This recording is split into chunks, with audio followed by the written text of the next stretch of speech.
Hi guys! Welcome again sa ating channel. So for today, I will be cooking two dishes, Filipino dishes named sauteed bitter gourd and sinigang. Actually sa Tagalog, it is called ginisang ampalaya. And if you are not knowing ampalaya, ampalaya is a very healthy vegetable and is good for diabetic people. So now I'm showing you how do I prepare the ampalaya or the bitter gourd. I didn't know that bitter gourd is from India. This is more popular in India and it is very healthy. Actually, the taste is not that pleasant, but for us Filipino, we are used to eat this as one of the healthiest vegetables on the table. So I will just be preparing a water with salt that I put on the side. I will be slicing it thinly as much as I can. No, hindi naman tayo chef, pero let's try. Kailangan medyo thin lang siya. Sa akin wala namang kaso kung medyo makapal yung hiwa, but I like it the way my mom used to do. So she's slicing the bitter gourd thin. And since we are not a chef, I will try my best to do it.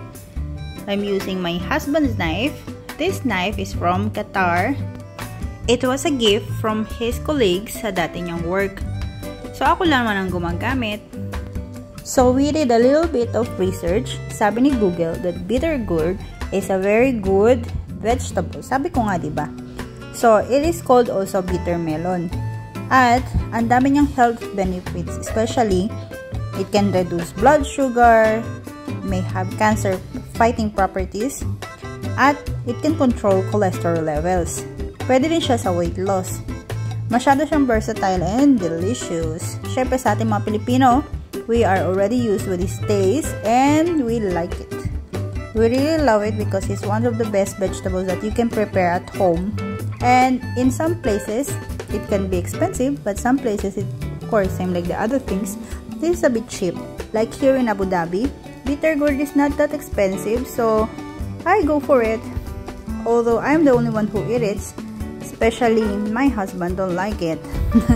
I don't know, I cannot force them to eat it, but I love bitter gourd. As Google said also that bitter gourd is liver friendly and detoxifies. May problem tayo sa PNF, so pagpasensyahan nyo na. So, bakit daw kailangan nating kumain ng bitter gourd? Because bitter gourd is a good vegetable. It helps our healthy gut bacteria. It is also favors digestion and nutrient absorption. Ababa, nabubulol ako. Anyway, sabi nga, healthy siya, so it's a good option for us to cook. So after having this vegetable sliced already, I will soak it in water with some salt. So yan, ikot-ikot mo lang siya, make sure that it is soaked and set it aside. So let's prepare the pan. So andyan na yung ating pan. Ilalagay natin yung ating baboy or pork. Tapos, hindi natin siya nilagyan ng mantika kasi mas feel kong lutuin yung baboy with his own oil. So, after medyo luto-luto na si pork, when the pork is almost cooked, lalagyan natin siya ng iba pang ingredients. So, I will be adding garlic, minced garlic, chopped garlic, I don't know how you will call it. Basta piniga ko lang muna siya and then I chop it. Yan, sama na siya sa baboy. I really love the smell of garlic kapag niluluto. You know guys, it's so aromatic. I don't know how you will say it, but it's very nice. I love the smell. After adding the garlic, we will be adding our onion. Syempre, di mawawala yan. Garlic and onions are always in tandem. Ating halu-haluin para maging even ang pagkakaluto ng ating garlic and onion together with our pork. Keep on stirring until the onion is already translucent. When you sauteed a bitter gourd, of course there is always the tomato. We will add our tomato or kamatis, tomate in Spanish or Espanyol. Yan ang ginagamit or what we use to saute bitter gourd. So, it adds flavor to our bitter gourd, to our dish, and it's nice packed with healthy nutrients also. As I said, it's a good tandem with our bitter gourd.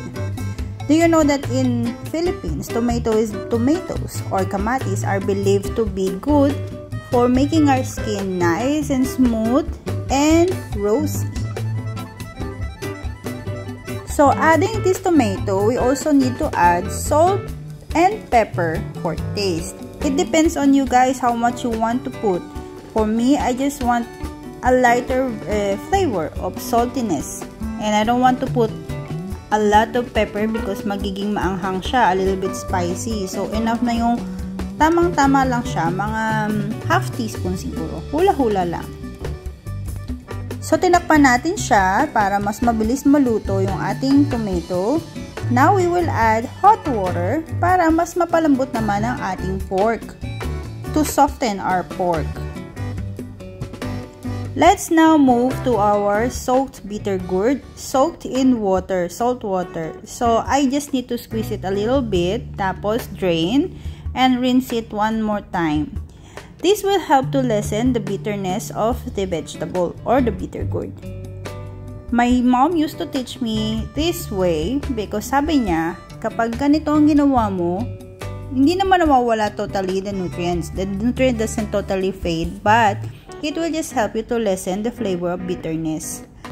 Now we will add the bitter gourd to the sauteed mixture of pork and vegetables. From this point, we will not cover anymore our pan kasi it will help also to reduce the bitterness of our dish. So, yan lang. Ilubog lang natin ng konti. We just need to make sure that the bitter gourd is soaked in the liquid. Then, we will have to wait again until it softens a bit. I suggest that don't put any cover on it kasi it will help to lessen the bitter taste. I prepared 2 pieces of egg. I scrambled it, put it in a container, and then now I'm adding into it while it's boiling. At the same time, no stirring for few minutes. Kapag niluto mo ang ampalaya, when you cook the bitter gourd without covering it, it helps to lessen the bitterness, as I said, and let the egg settle. Once it's already okay, then you can start to stir it slowly to make it even, and it will be mixed with all the ingredients.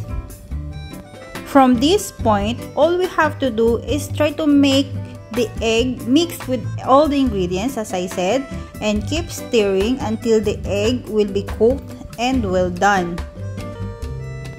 At this point, the bitter gourd is already half cooked and ready to serve.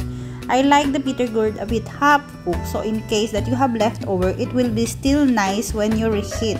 The texture will still be nice. Now we have to prepare for the next dish. Our next dish is called sinigang, pork sinigang. It will not be a usual sinigang that you have the complete ingredients because as I said, I always cook with whatever I have in the chiller. So this is just a simple sinigang, same as the other dish that I had. First, I pan fry the pork, and when it's already almost done, I will add garlic. Normally, when we cook sinigang sa Pilipinas, in Philippines, we directly boil everything. I'm not 100% sure with everyone how they do it, but this is my way of cooking. I add garlic, then onion as always, and you will just make sure the onion, as I said, will be translucent. Then, you will add our tomato. Di mawawala sa sinigang yan. Sinigang will always have a tomato. Kulang ang sinigang kung walang kamatis, diba?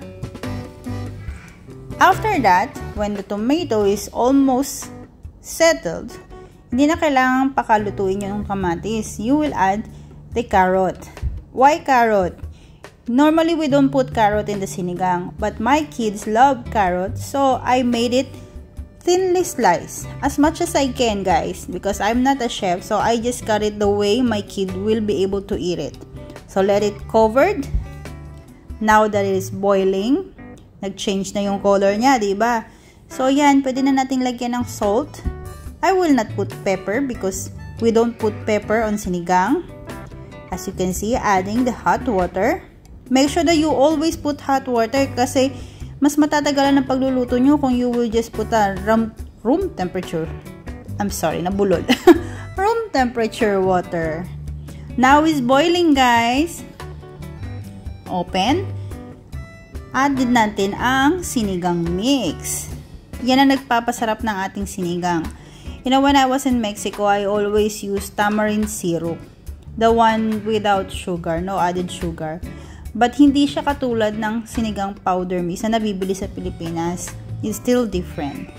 This one is swamp cabbage. As I know, the English term, we call it kangkong. So, as same as the carrot, ang hiwa niya kakaiba. Chop siya. Pwede na siyang pang guacamole. Para sa mga chikiting ko, kasi ayaw nila ng mahaba. They don't like strips in vegetable. They prefer to be chopped small, tapos soft. Very soft. They prepared it like that kasi ayaw nilang maramdaman na they're eating vegetables. O, diba super spoiled sila sa kanilang mother? Ay, Mama! So, guys, nakaluto na tayo. Tayo na kumain. So, pakita ko na sa inyo yung end product ng ating back-to-back sinigang at ginisang ampalaya. So, I will show you. So, eto na siya. Yan na yung lutong ampalaya. Nanagyan ko ng konting baboy. Tapos, ito yung sa mga bata. For mojito. Sinigang. How is the sinigang, Mario? What's good? Very good. It's very good. Are you sure? Yeah. I like sinigang every day. Paborito niya kasi sinigang. And then si Lucia. So, you will eat sinigang, Lucia? No. Oh, no. Okay. When you're bigger, you eat lots of vegetables. So, let's judge the taste. Tinikman ko na siya actually kanina. Pero, nung tinikman ko siya kanina, wala siya kasamang rice. Without rice. Hindi siya masyadong mapait. Nawala yung strong bitter taste. So,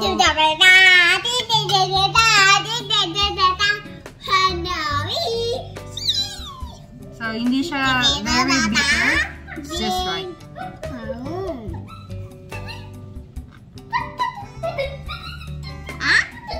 Mama?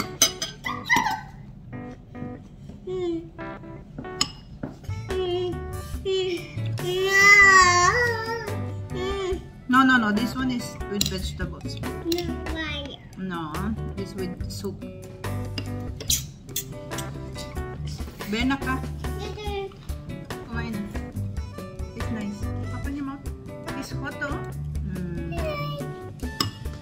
So guys, if you like this recipe, very simple lang siya. Wala siyang measurement. Actually, tansya-tansya lang. So, what I will say is just thank you guys sa pagsama ulit sa ating vlog. Next time ulit, cooking with Mommy Shi. Bye! Would you like to say bye? Bye! Tawis na ulit. Bye! Bye, Lucia!